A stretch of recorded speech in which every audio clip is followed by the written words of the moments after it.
Soften up the mess, drop it in the water, let the daughter find her image with the rest. She'll be learning how to breathe, spinning through identity, reveal another. Hi guys, today we're talking about personal finances 101. So literally the basics for personal finances.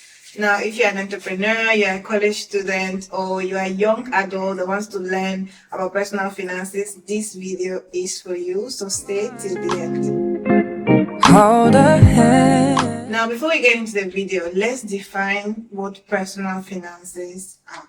Now, if you're talking about personal finances, we're literally talking about the systems or the activities that every individual does from the moment they receive their money to the time where they budget, they spend, they do whatever they want to do with their money till the time they don't have any money anymore. So all of that systems that go in between that period, that's what we're talking about when it comes to personal finances. So now in this video, we're going to be breaking it down into income.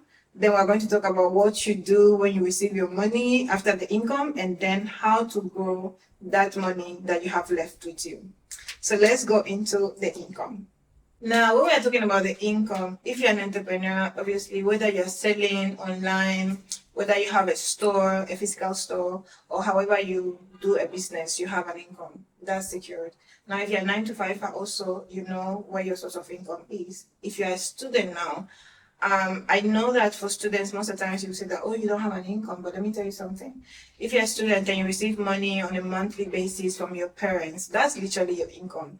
And then another thing is that as a student, one thing is that you do not have to limit yourself when it comes to having an income, because there's a lot of opportunities out there for students, because you can pair a part-time job with your university schedule depending on what time you study. There are people that study throughout the week, Monday to Friday, the traditional schedule. You can also have weekends, or you can have evenings.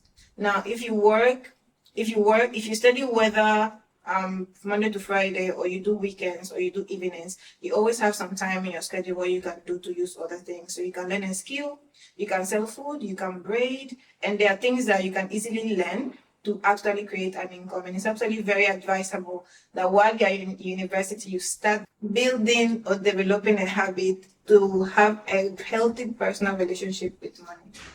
Now, whichever other category that you belong in there, whether you're a 9 to 5, entrepreneur, or a student, you definitely have a source of income, whether it is little or it is much.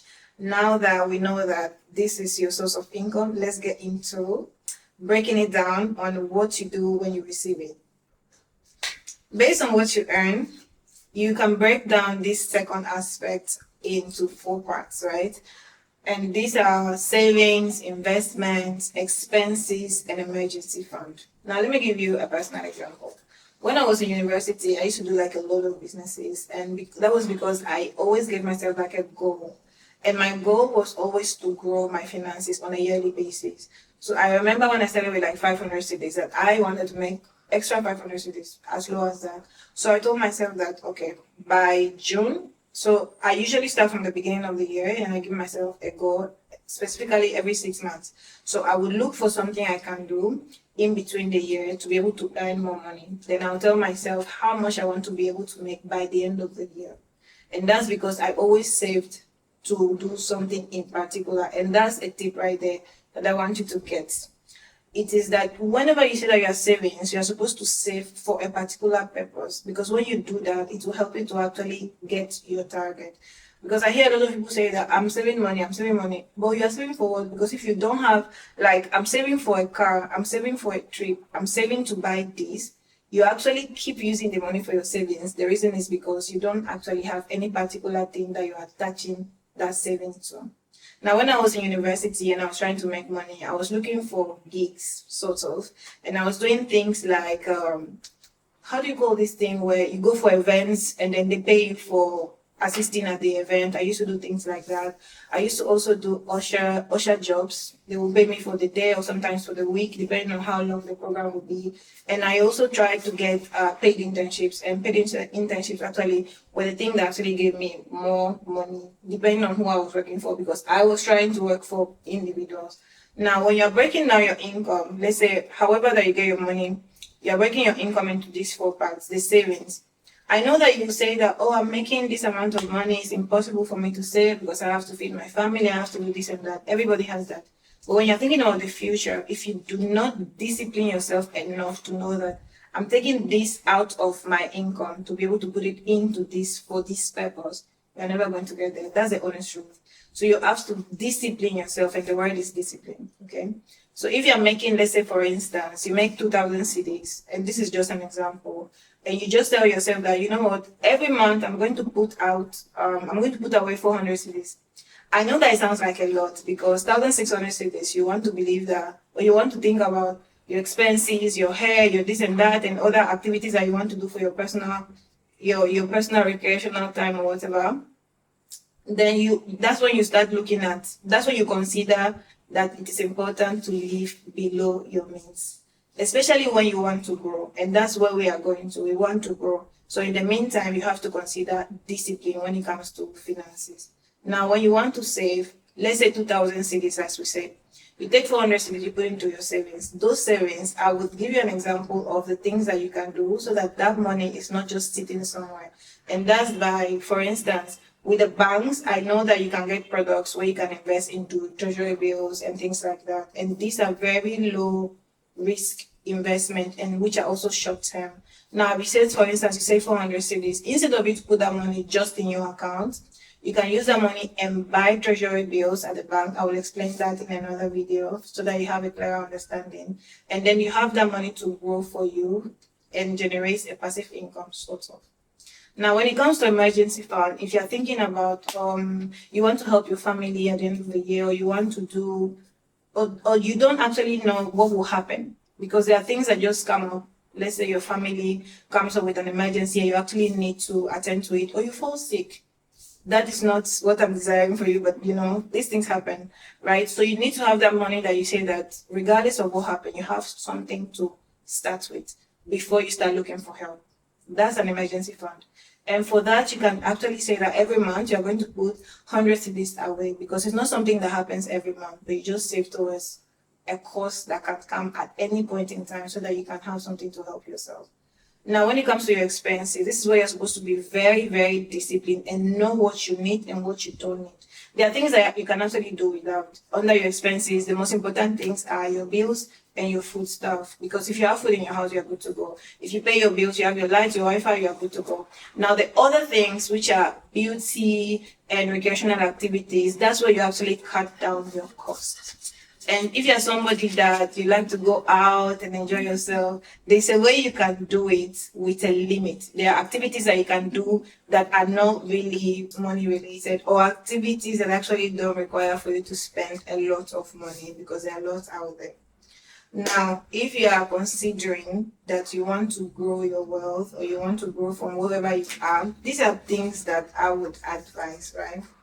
Now, you know where your money is coming from. You are breaking down your income into 4 aspects: savings, emergency funds, expenses, and investments. Now, when you're looking at your investment, this is one thing I would say. Like I said before, always make sure that your money doesn't sit in a bank account. I know that you have heard that, oh, if you want to invest or you want to borrow your money, you don't give your money to the bank. I know, I understand, I agree with you.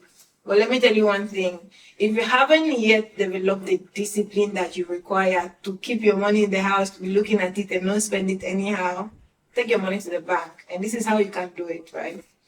If you take your money to the bank, like I mentioned, you can get any of the bank products, which are, you can use the treasury bills. They have bonds and other products as well. But I always recommend treasury bills for starters.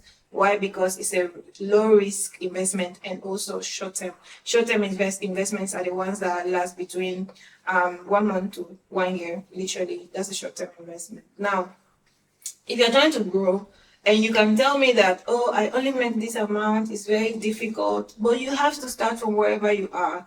And like I said before, it requires a lot of discipline. You have to actually tell yourself that you want to do this for yourself. So regardless of where you are, you start from there and then you continue building.